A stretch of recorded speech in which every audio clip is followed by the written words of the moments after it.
If you were fixing your bra straps, fussing with wires, or battling your bra during this podcast, stop right now. You'll want to hear this. Those bra problems, those problems you thought you had to live with, Third Love has solved them. Their bras make it easy to get what you want, whether it's ultimate cleavage, a smooth look, or stopping your shirt buttons from pulling. With over 60 sizes, including half cups you won't find anywhere else, you'll never be stuck between two sizes that don't fit. So stop settling for bad bras. Now's the time to treat yourself and get your problem solved. Save $15 on your first order with code PODCAST15 at thirdlove.com. Sometime in the early 80s, REO Speedwagon's airplane made an unannounced, middle-of-the-night landing. This is my friend Kyle MacLachlan, the star of Twin Peaks. And he's telling me about how he discovered a real-life Twin Peaks in rural North Carolina, not far from where he filmed Blue Velvet. What was on the plane was copious amounts of drugs coming in from South America. Supposedly, Pablo Escobar went looking for other spots, quiet, out-of-the-way places to bring in his cocaine. My name is Joshua Davis, and I'm an investigative reporter. Kyle and I talk all the time about the strange things we come across, but nothing was quite as strange as what we found in Varnamtown, North Carolina. There's crooked cops, brother against brother. Everyone's got a story to tell, but does the truth even exist? Welcome to Varnamtown. Varnamtown is available wherever you listen to podcasts.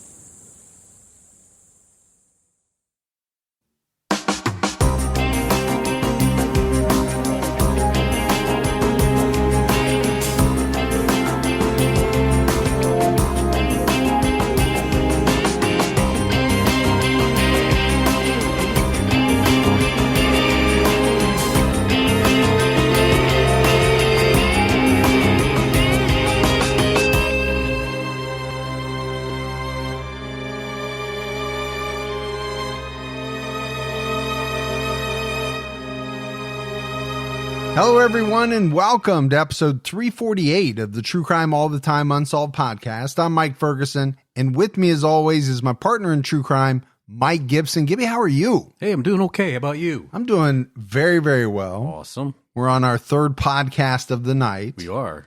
So Saturday, a new Patreon episode dropped. Yeah. And it's on this guy named Lars Itzo, who claims that he thought intruders had broken into his house. He goes out into his hallway with a shotgun and ends up shooting his wife in the chest. But is that the real story? I don't know, because he tells a number of stories. We also have a new episode out right now on TCAT, and it's on Caitlin Armstrong, a former yoga instructor who was found guilty of killing professional cyclist Anna Mariah Wilson. Wilson briefly dated Caitlin's on-again, off-again boyfriend during a break in their relationship. Yeah, it's a really good episode. It's a fascinating case because there's a mountain of circumstantial evidence, and then there's a lot of things that this woman does after Mariah is killed. Yeah, her behavior. Yeah, that just do not make her look good at all. No. Let's go ahead and give our Patreon shout outs. We had Casey. Hey, Casey. David Herman II. What's going on, David? Laura Taylor. Hey, Laura. My Sharon Ann 80. Well, hello, 80. April Latham. What's going on, Latham? Helen Hume. Hey, appreciate that, Helen. Diane. What's going on, Diane? Melanie Lynn Kimmerer. Well, thank you, Kimmerer. Sarah Agoncillo jumped out at our highest level. What's going on, Agoncillo? Dieta Zwart. Hey, Dieta. Kelly. Well, I appreciate that, Kelly. Kate, UK listener. Well, love you, UK listener. And last but not least, Bowser Walker.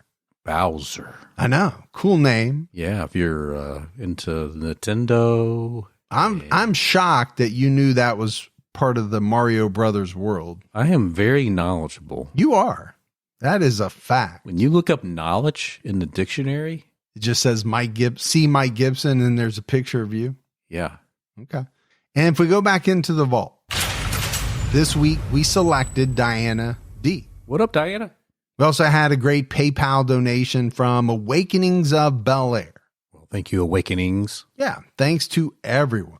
So, Gibbs, I can't believe it, but CrimeCon is coming up in a couple of months. It is. Very quickly.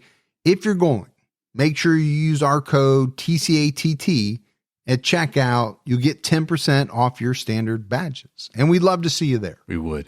All right, buddy. Are you ready to get into this episode of True Crime All the Time Unsolved? I am ready. We're talking about Alvin Matlock. Alvin Matlock was a 21-year-old Army veteran who went missing from his cabin outside the city of Spokane in 1951. Rumors circulated after he disappeared, and the police came to believe that he met with foul play, but they had few leads. Alvin Edwin Matlock was born on January 17th, 1930. Like we said, he was only 21 years old when he went missing. There are not a lot of details about Alvin's life available online. We know that he communicated somewhat irregularly with his mother and his younger brother, Clyde. His family called him Bud or Buddy. And this is the struggle, right? With doing some of these cases that go back, let's say to, like this one does, 1951. Yeah. It is a little tougher with the research and finding newspaper articles, especially, you know, like on someone's early life, because that would have been in the 30s and 40s. Yeah, exactly.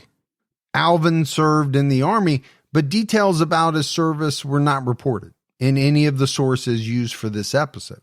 Alvin was living alone in a cabin on Browns Mountain outside the city of Spokane, Washington. Investigators believe he went missing around March 1st, 1951. You ever been in Washington? I think I did one time. I believe we drove up part of Mount Hood. Yeah. Is that the big mountain in Washington? I think it is, but I could be wrong. Not Mount, what's the other big mountain there? Are you waiting for me to jump in and save you? I've already said I think Mount Hood is there. I put myself out there. Now you put yourself out. Yeah. I don't remember what it's called. Okay. Yeah. That's a good story. It is. Alvin was last seen alive in the city of Spokane before he disappeared. He spoke to his family and gave them the exact location of his cabin. Alvin was described as a loner and an outdoorsman, so he didn't communicate with them daily or even weekly. Alvin went months without speaking to his family, so they didn't realize he was missing. What's the longest you ever went without speaking to your family? Not your kids and wife, but your family. Oh, not more than a week or two. Even when you were growing up, you know, college. And I was going to say, when I was growing up, I was with my family, so it was kind of hard not to talk to them. No, probably not. A couple of weeks, maybe. Yeah. Although I did go on some benders, so I don't remember all of it. Yeah. But if you went without talking to your family, typically if it's only been a few weeks, the longest. So if you go a month, they'd probably get pretty concerned. Oh, a month for sure. Yeah. No doubt they would be extremely concerned. And it was harder back then when I was in college. I didn't have a cell phone. No. So it was hard for them to contact me. You know, you had like one payphone in the hallway. Yeah. And then somebody had to pick it up, know who you were, and then come find you. Instead, they pick it up and go, oh, yeah, I'll tell them you called. And then hang it back up. Yeah. Or just leave it set on the top. Yeah. You know, you asked me about going to Washington.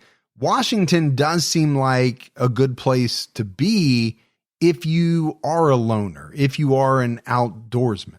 You know, I think of some of the states like, you know, Colorado, Wyoming, Montana. Yeah. Places like that. Got some wilderness to dive some into. Undeveloped areas.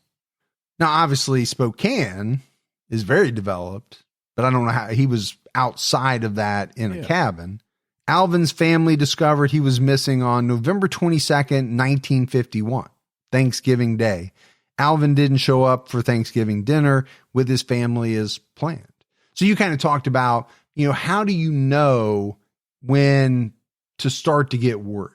When for them, it was when he didn't show up for Thanksgiving dinner. Yeah. I think they were pretty accustomed to not seeing him for, you know, long stretches. But when he said, hey, I'm going to be there for Thanksgiving dinner, and then doesn't show up, well, that starts the panic meter. Alvin's mother was upset and worried, so the family drove out to his cabin on Brown Mountain, they found the cabin empty and Alvin's vehicle gone. Alvin's mother, Marie, was the one who reported him missing. The police launched an investigation, but there really wasn't much to go on. And I'm sure a lot of this had to do with the fact that, he was a loner. He living in this cabin. I don't know if he had neighbors. It's 1951. On TCAT this week, we talked about things being caught on a Ring doorbell camera. Right. And that kind of clued police in on what had happened. You're not going to have that here. No, you're not. It's going to be pretty isolated, I think. And it sounds like that's what he wanted. A little isolation. Rumors circulated around town that Alvin had packed up and moved to Alaska. His family wondered why he wouldn't tell them his plans. None of the sources mentioned any familial conflicts that would have made Alvin want to cut off contact with them. Clyde Matlock was only 12 years old when his older brother disappeared. He said he believed the explanation that Alvin moved to Alaska for years because that was what he wanted to believe. As more time passed, the family knew and started to accept that Alvin wasn't in Alaska. And I do see how that would have to set in at some point. Could you say, well, he wanted a fresh start somewhere else, and for whatever reason, he didn't tell us? Yeah, I could see where, you could think that, but eventually you got to start to question why he's not contacted us at all. Yeah, why hasn't he wrote? Why hasn't he visited? Yeah, hey, I'm settled in. I wanted to give you my new address, maybe a phone number, something. Or just to let you know that I'm doing okay. Yeah, because it wasn't like they disliked each other. Another rumor was that Alvin had been having an affair with a married woman. He got into a fight with her husband when he caught them together. Allegedly, it was the wife who shot Alvin during the fight. You know what could happen when you go missing? A lot of rumors can happen. If nobody knows what really happened, you're going to have all these rumors floating around. Well, if there's no evidence, then, people start to talk as people do. There might be some, over the fence gossip and, people trying to play a little bit of amateur detective. What do you think happened to Alvin? Well, I think he was having an affair and this lady shot him. Yeah. I think he went off to Alaska. Yeah, I think you're going to have a lot of that. I mean, sometimes in these rumors, you have a little bit of the truth, Maybe. But not. You may not even know. Exactly. It's the truth. The police and Alvin's family believed that he met with foul play, but there was no evidence to prove this or to implicate any suspect. So Alvin's case went cold, and decades passed with no new leads. In 2016, Alvin's brother Clyde, who was 77 at this point, and his wife Patricia spoke with the Spokesman Review, a local paper for Spokane. Clyde and Patricia attended the first ever missing person event hosted by the Spokane County Medical Examiner's Office. People who attended the event were able to file police reports, submit DNA and dental records, and provide photos of their missing loved ones. Clyde Matlock provided his DNA in case Alvin's remains are found one day. His DNA is currently entered into the National Missing and Unidentified Persons System database, or NamUs, which didn't exist when Alvin went missing. And I do think this is a big problem, Gibbs, when it comes to some of these older missing persons cases. The databases didn't exist. DNA didn't exist. Let's just throw that out there. Right. And so, by the time some of that technology did come about, in some of these cases, the missing person's family, or a lot of their family, was deceased. But good for Clyde thinking ahead. Oh, absolutely. And what a great event to get people out and to give them the opportunity to provide information that could potentially solve a missing person's case. Clyde told the Spokesman Review he just wanted to find out what happened to Alvin. Patricia spoke on the rumor that Alvin was shot by his former lover, saying the story was he was crying for help and they just let him die. Clyde and Patricia started their own investigation to try to find potential witnesses. She believes someone knows what happened to Alvin and that they've kept it a secret for decades. So I'm getting a little bit of season 3 of True Detective vibes here. Yeah. Did you watch that season? No, I didn't see that one. I thought it was a really good one. They spanned a long period of time. So you have 2 detectives who are probably in their, early 30s. And then at some point they're in their like 80s. Oh, wow. And they're still investigating This crime? this crime. It's really good. You should definitely watch it.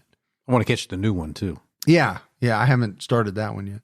A few years later in 2019, the Spokesman Review published an article on a notorious local crime family that may be connected to Alvin's disappearance. The Cline family, who were, according to the Spokesman Review, the scourge of police from the 1930s to the 1960s. It's a long run. Of scourgeness. I don't think that's a word, but if you're going to be scourgy, that's a long run. In 2019, Lila Peterson, a descendant of the Clines, did an interview with the Spokesman Review about her childhood. Lila said that she thought she had a fairly normal childhood, but she learned the truth about her family as an adult. What, that they committed hundreds of thefts? Yeah, it was said that the family committed hundreds of thefts around the region during that time frame that I mentioned. And I do think that would be a little strange, right? As a child, do you know everything that your parents, your uncles, your extended family is into? Probably not. I'm sure they were shielded from it somewhat. And even if you did you know it was not normal? Yes. Did you just think everybody did that? Yeah. Or did you just know that you weren't hurting for money and that, Life was good? life was pretty good? Her mother, Jessie Cline, and her father, Robert Peterson, both had criminal records. Jessie Cline died in a nursing home in February 2014. She suffered a stroke and was never able to live on her own again. Around this time, Lila started to question some of the lies she was told during her childhood, and she had questions about 2 murder cases. Shortly before her mother died, she spoke to her uncle Jay Cline about her family's past. She knew her mother wouldn't tell her the truth. Jay Cline died in 2017 at the age of 90. But Lily spoke with Jay before his death and his wife Phyllis. She wanted to know if her mother ever said anything about the murder of her ex-husband and Lila's stepfather, Don Folkman. She also wanted to know if her mother and father were involved or responsible for the disappearance of Alvin Matlock, one of Jessie's former lovers. Phyllis Cline told her yes, Jessie was involved in both cases. Wow. Now we're getting into some interesting stories. Yeah, I'm trying to imagine what it would be like to sit down with a family member, start asking some questions, and then all of a sudden be told that your mother was involved in the death of 2 men. Yeah. One of whom was your stepfather. The Spokesman Review described the Cline family as a multi-generational Spokane criminal enterprise that is among the most notorious in the region's history. That's some title. Yeah, obviously they were not known for doing good deeds. So I'm kind of picturing a Spokane version, maybe of like the Genovese crime family. Well, criminal enterprise and most notorious. There you go. Yeah. Their known crimes included petty theft and major heists, but it's possible they committed murders as well, although they were not convicted of killing anyone. But that doesn't mean a whole lot. If you think about some of the more notorious crime bosses or families throughout history, they got Capone on tax evasion. Oh, they did. Yeah. How many people did that guy kill or order to kill? Yeah. Jessie Cline was the daughter of Lee and Leon Cline. She had 6 older siblings, and their parents taught them how to steal from a young age. Jessie grew up in the 1930s, when most Americans were experiencing severe financial troubles because of the Great Depression. Her brother, Jay Cline, recalled stealing when he was a toddler. Hey, you go into that store and put some stuff down the front of your onesie. Yeah. And if they catch you, you just say, I'm a toddler. It kind of reminds me of a scene from the show Animal Kingdom when they have Pope Pope and his sister. I never watched it. You kept telling me to watch it, and I've never seen it. Oh, that's a great show. It's a great series. But kind of reminds me of that. The family moved between Spokane and western Montana often, and they spent a lot of time camping. They made money from selling scrap metal, as well as stealing fruit, vegetables, and wool from farmers to sell at markets. And there's a great markup there, Gibbs. When you didn't grow it, you didn't build it, you're selling something based off of someone else's hard work, the margin is very, very high. Oh, yeah. You can do okay with that. Jessie actually wrote about how her family was once shot at when they were stealing produce. None of them were shot, but they found bullet holes in the bumper of their car. Lila told the Spokesman Review, that's the only thing I've ever read or ever seen from my mother's perspective about her childhood. She didn't write much down. She probably had to hide things her entire life and was just very careful. According to the Spokesman Review, Leon Cline wanted to give her children gifts for their birthdays and Christmas, but she had to steal them because she couldn't afford to buy them. She also did this for her grandchildren. In 1946, 2 years after joining the Merchant Marines, Jay Cline and an accomplice were arrested in Idaho for stealing a car and $8,000 worth of goods in a series of burglaries. They confessed to stripping the car of its parts, chopping it up with an axe, and dumping the pieces in the Spokane River. Deputies found metal splinters from the stolen car strewn around the farm where they were arrested. They used a large, powerful magnet to recover pieces of the car from the river. Well, they definitely had this criminal enterprise for sure. I'm thinking about $8,000 worth of goods in 1946. That's a haul. It definitely was a haul. What do you think that would be worth today? Beep, boop, beep, boop, beep, boop, boop. Yeah, it's like $120,000. Let's go with it. Law enforcement searched the family farm and found stolen tires, fishing gear, tools, and car parts from years of robberies. So it didn't sound like they were all that particular about what they stole. Oh, I think anything they can get their hands on, they figure a way to make money on it eventually. Tires, fishing gear. Kootenai County Deputy Sheriff Arthur Aikman told the Spokesman Review in 1946 they had so much stuff cached in the brush of the Idaho farm, they have forgotten where part of it is. Yeah, if you're stealing that much all the time, I get it. You're hiding it here, hiding it there, and then you're like, forgot that you hid a bunch of stuff over here. Jay Cline was sent to state prison in August of that year.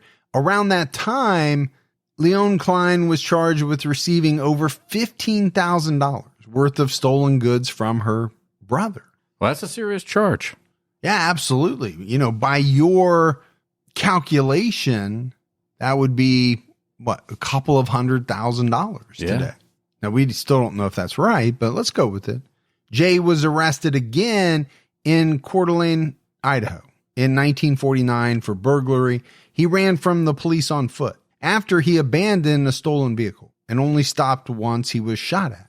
My thought is much easier to run away from the police in 1949. I believe so. No air support. I mean, you're just trying to outrun the radio. Well, and even the radio was just going to be local, right? It's not, I don't know how far it was going to go. How quickly could they be putting out an APB that would, encompass a large area? Jay had stolen 3 safes from a Safeway in Spokane, but he couldn't crack them open. And that's always a problem. You hear that in some of these cases where, people run their vehicle into like a convenience store. Yeah. And then they chain up the ATM and they drag it off. Yeah. Have you ever seen that? Oh, yeah. Yeah. It's actually a big thing again now. Is it? Yeah. But then sometimes they can't get them open. There's a great scene in Breaking Bad where somebody stole an ATM and they had it propped up they couldn't get it open. It fell over and killed him. But Yeah. Oh, yeah, I've seen that. if you haven't seen it, Yeah. I don't care because that show's old. You should have seen it You by should have now. seen it by now. Yeah. Jay's father, his brothers, Lee Jr. and Leonard, and Robert Peterson, Lila's father, were arrested in Montana in connection with the safe burglaries. The police caught the men dumping a stolen car in a river and covering it with tree branches. In a December 1949 article, the Spokane Chronicle dubbed the family the Cline Gang. The Cline Gang. Once you get that moniker with the word gang after your name, you know you've been up to some shady stuff Yeah. for some period of time. Might be a little sketchy. The Clines and several accomplices were also believed to be part of a crime wave that lasted from September 1st to December 31st, 1949. 37 people were arrested for burglary, larceny, and forgery in Spokane. Jay served 2 years in prison for participating in this crime spree. In February 1955, the Spokane police impounded Jay's stolen Buick, which he outfitted with a stolen engine. He wanted his vehicle back, but he had been on the run for about a week, and the police had a warrant out for his arrest. He was able to steal the car from the police impound lot. He had some balls to go on to the police impound lot and take his car back. Yeah, the other thought that went through my mind was, man, he really wanted this car. Yeah. He could have just stolen another car that wasn't in the police impound lot, but, this is his Buick. He's got a special stolen engine in it, I guess. Right. I want that car back. By March 1955, Jay was the Spokane Police Department's most wanted man. The police put out a notice to the public with his description, but he wasn't arrested until August. I guess when you steal from the police, you become most wanted. Yeah. There's probably two places you don't steal from: the police and the mob. Oh, I was thinking, yeah, don't steal from the mob. The police found him in Clark Fork, Idaho. He had committed the greatest series of thefts in the city's history. Per the Spokane Chronicle, investigators were staking out his parents' home and spotted Lee and Leon Cline leaving Spokane Valley and driving towards Idaho, towing a stolen mobile home. I tell you what, man. If it's not tied down, or even if it is tied down, they're going to find a way to take it. It's like everything they're doing involves stealing something or taking something stolen somewhere.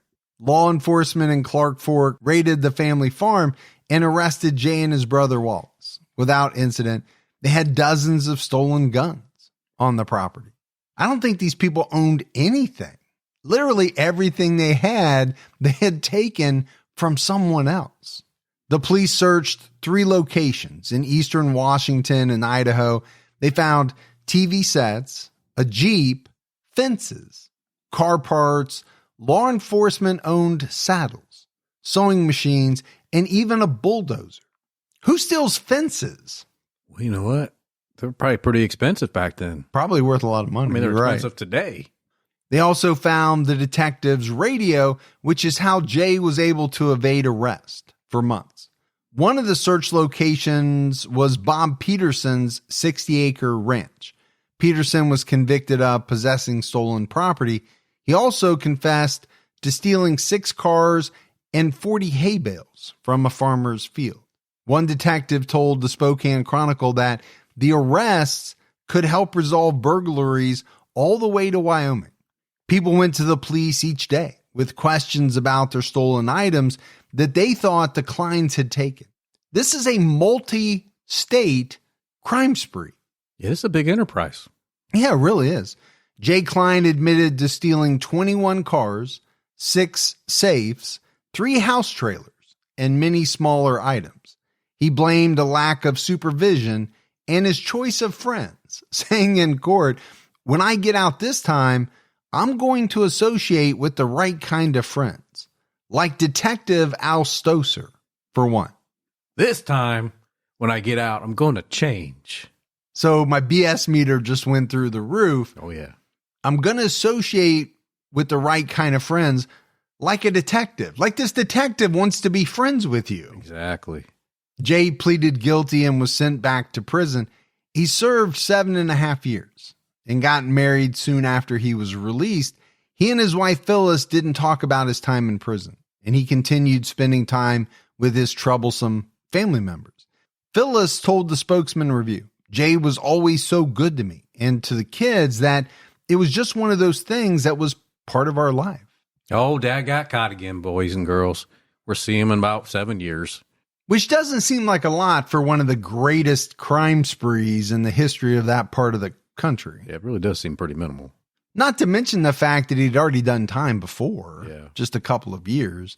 And he continued stealing. For example, he once stole a Ford Thunderbird and put the engine into her car so she could drive to beauty school. He stole cars, tools, and building materials for his friends. I never thought about that, but it is kind of smart, I guess, to steal a car, take the engine out, part the car, and then put the engine, which I'm sure was better than whatever engine she had in her car, into that, and then bam, you got a better car. That's right. Not telling anybody to do that, obviously. A little harder today to do it, but yeah. Yeah, a little more computerized, right? Today. Jesse Cline was not implicated in the series of burglaries, but Lila believes her mother was arrested for shoplifting around this time. Lila's father, Bob Peterson, got out of prison in 1959 after serving 4.5 years. The family's criminal records are so well documented because Leon Cline kept the newspaper clippings that detailed their arrests and sentencing hearings. You know, most people have pictures of like family camping trips and, Disney World, the Grand Canyon. Yeah. No. Birthdays, holidays, scrapbooks. Yeah. Graduations, all that. No, they had a scrapbook full of their crimes, arrests, sentences. Jesse's relationship with her husband, Bob, was described as on again, off again. They got married in 1948 when Jesse was 18 years old. They filed for divorce in 1955, and the divorce was granted in 1957. Lila was born in 1958 when her father was still in prison.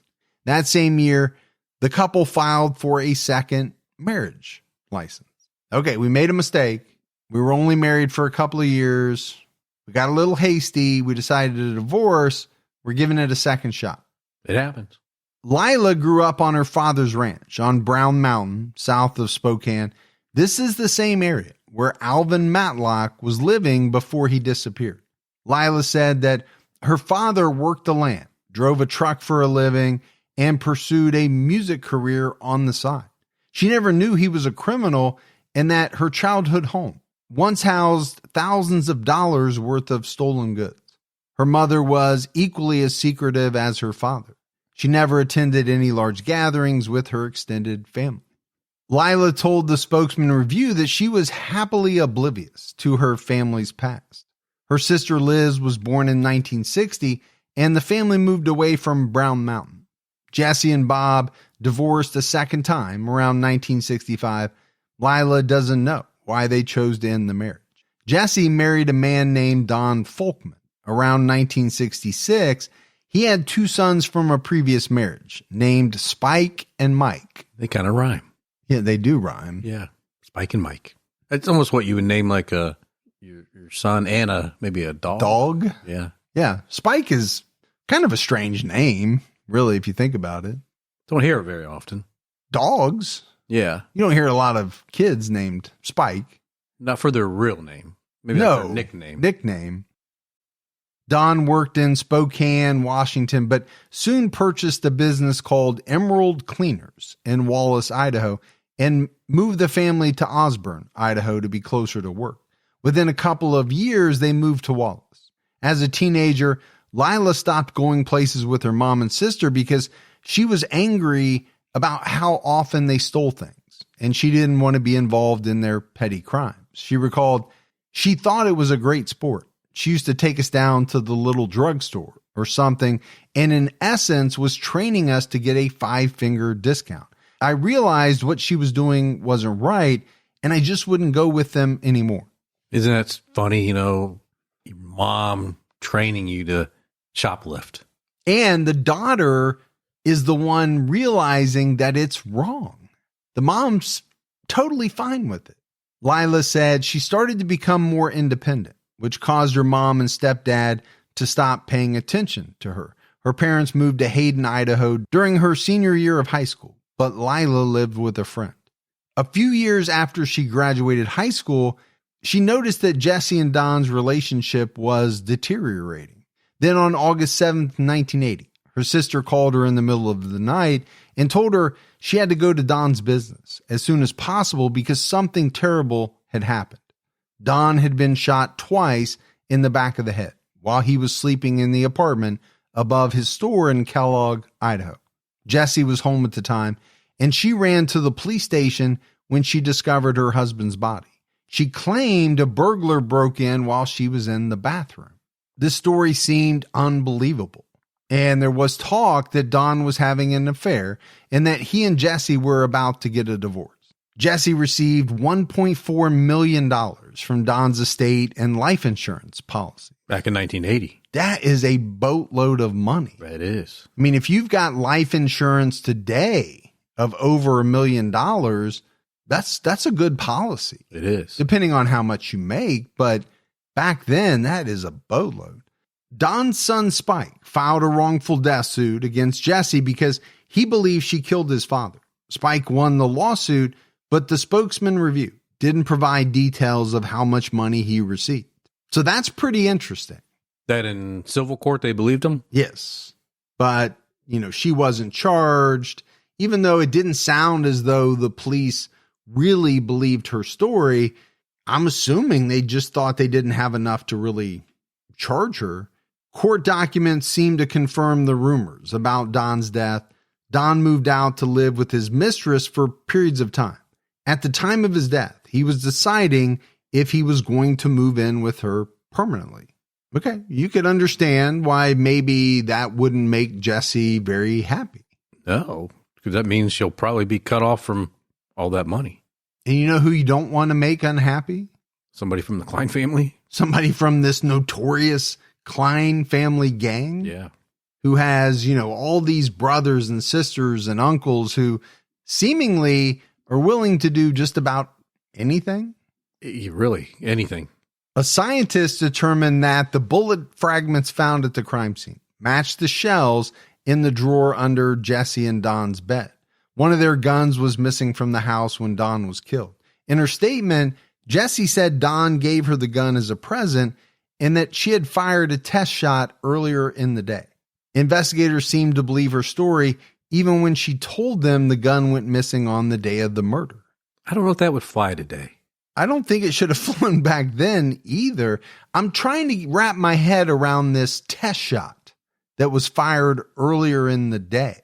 Was this fired outside or inside? Because the bullet fragments were found at the crime scene.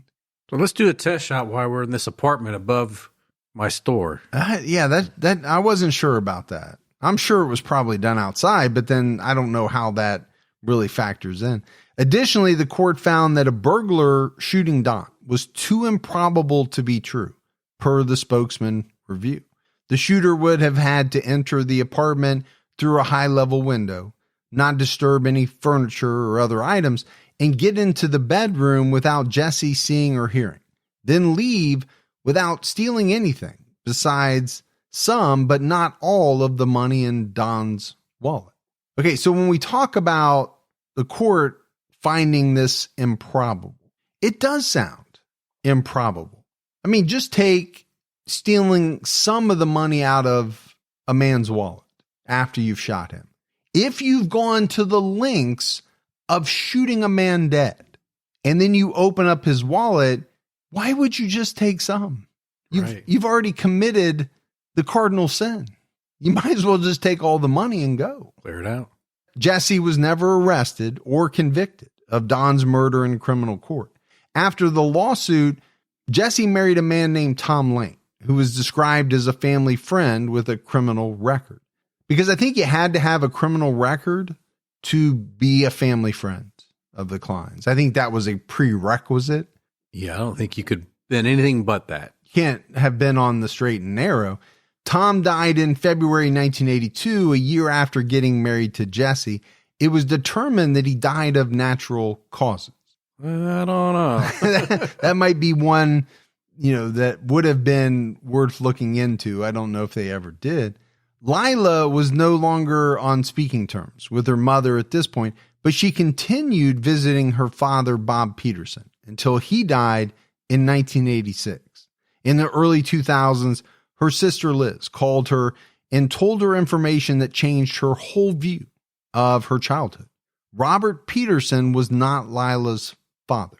Don Folkman molested Liz when she was a young girl, and finally their mother, Jessie, killed Don. And Liz helped her do it. That's a lot of disturbing news. Yeah, well, when you say it's news that changes the whole view of your childhood, that type of news would. Lila tried to ignore everything Liz told her, and Liz died within a year of making her confession. She passed away from complications of alcoholism.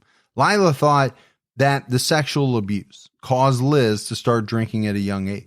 Lila went through difficult times over the next decade. At one point, she was homeless and living in a tent in a friend's backyard, but she saved up enough to rent a house in Spokane. In 2012, a woman named Patricia Matlock showed up to her address. She said she was looking for Bob or Jesse Peterson. She explained that her brother, Alvin Buddy Matlock, went missing back in 1951 and that Bob or Jesse were the last ones to see him alive. Patricia explained how there was speculation that Jesse was having an affair with Alvin and that Jesse shot Alvin when he got into an argument with Bob. In the days after Alvin went missing, Bob Peterson was reportedly seen covered in bruises. He was the one who told Marie Matlock, Alvin's mother, that Alvin moved to Alaska. So we're finally coming full circle here with this tie-in. Yeah, it took us a little while to get back around. There were these rumors that Alvin was having an affair and that the woman's husband found out. Well, Patricia is saying that speculation was that he was having an affair with Jesse, and Bob was the jealous husband, and Jesse shot Alvin when he was in an argument with Bob. Patricia told Lila that she and her husband Clyde had been investigating Alvin's disappearance since 2009. Patricia said that everyone knows who killed Alvin, and it was just a matter of time until his body was found. Patricia believes the Petersons buried Alvin in his car with help from a friend who owned a tractor. But if you think about it, it sounds like they probably had everything they needed. They had stolen a bulldozer. I was going to say, if they didn't have it, then they would just go steal it. Yeah, just take what they need. According to Patricia, she and Clyde went to talk to Jesse after Lila gave them her address, but they were too nervous to ask her about Alvin. Jesse talked about her disputes with her ex-husband, Don. When Lila talked to her uncle Jay Cline in early 2014, he said Bob and Jesse burned Alvin's body in their furnace at their home on Brown Mountain. He also told her that Liz allegedly dumped the gun used to kill Don into a paint bucket and threw it into the Coeur d'Alene River. Jesse told him about the murder because she was concerned about testing positive for gunshot residue. According to the Spokesman Review, in early 2019, the police in Kellogg, Idaho, told the Shoshone News Press that they determined Jesse killed Don Folkman. No surprise there. No, the story was so unbelievable. Unfortunately, there doesn't seem to be any hard evidence that would implicate Jesse or Bob Peterson in Alvin's disappearance and presumed murder, but you'd have to say, Gibbs, they make pretty good potential suspects. I think they make really good suspects. I think if Alvin and Jesse were really having an affair, because there was this rumor that Alvin was having an affair with a married woman, if it really was Jesse, then I think it's likely very probable that Jesse and most likely Bob were responsible for Alvin's death. And I'm sure there were some other family members who probably were involved, helped bury, helped burn, helped clean it up. Right. Who knows? So hide it. Alvin would be 93 years old if he was still alive today. His disappearance is the oldest missing persons case in Spokane. In 2013, police representatives told the news outlet KHQ that missing persons cases remain open until the body is found or the missing person is found alive. If the person is not found within a year, the police continue to follow up on the case every 3 months unless they receive new evidence. If you have any information about the disappearance of Alvin Matlock, you can call the Spokane County Sheriff's Office at 509-477-2240. So I thought this was a very interesting case. You know, you have this Cline family, a gang, really, committing crimes in multiple states. You have this guy, Alvin Matlock, who goes missing. His family is told that he's moved to Alaska. Yeah. Well, many years later, it starts to come out that Jesse and Bob Peterson were maybe the last people to see Alvin alive. If Bob was the one who told the Matlock family that Alvin went to Alaska, I think that's pretty damning. If Jesse was the woman that Alvin was having the affair with, I think that's pretty damning. When you think about all the rumors and speculations that there was this affair, the husband got mad, Alvin died as a result of it. There's a lot of smoke there. There's a whole lot of smoke.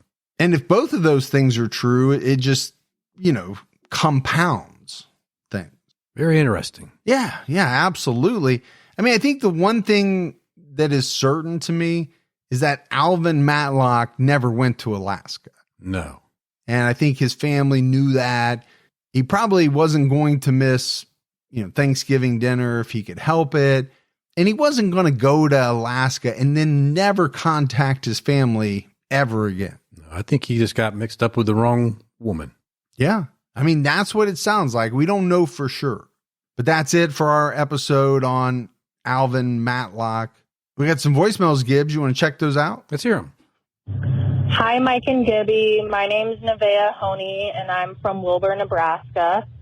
I am listening to your unsolved case of the severed feet mystery, and I just wanted to leave a voicemail on this specific video because you guys mentioned that one of the bodies was found in Kitsap County in Bremerton, Washington, and I'm actually moving there in May. So thank you guys for making me nervous for moving there. I also wanted to do a recommended case on something that happened in Wilbur, Nebraska. It is the Sidney Loof case, and I think you guys would find it very interesting. There's a lot of crazy information. But if you guys look into that case, I think you guys would have a lot of fun doing that one on your guys' podcast. It is solved. And that's all I have to say. I enjoy your guys' podcast so much. I've been listening to it for about a year. And Team Gibby, keep your own time ticking. Thanks, guys. Bye. Well, thank you for that. And Team Gibby.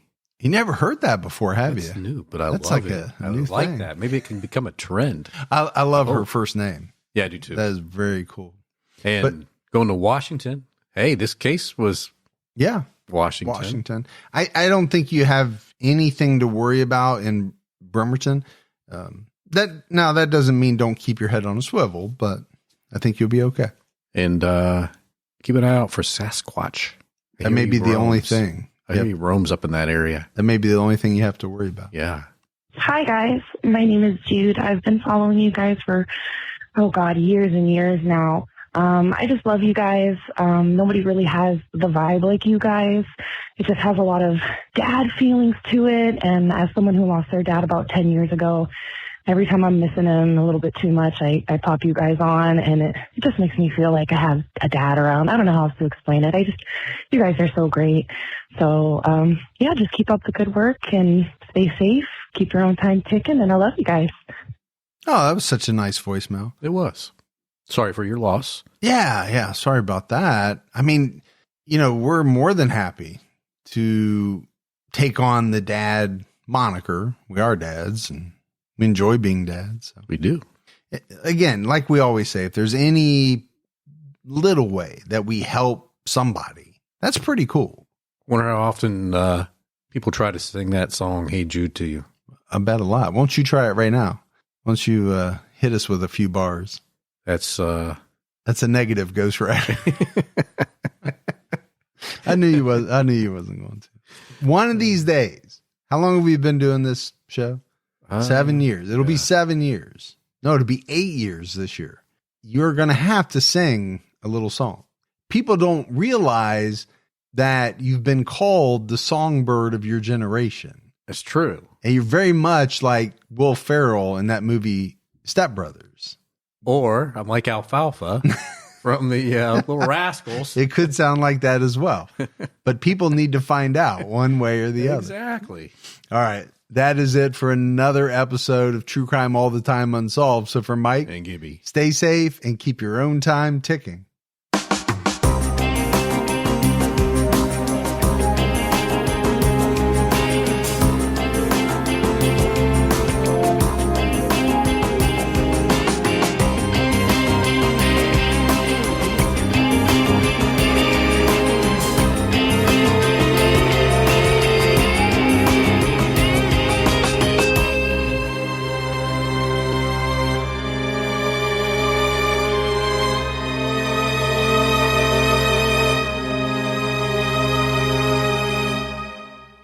Hold on to your jingle bells. Pluto TV has all your holiday favorites for free.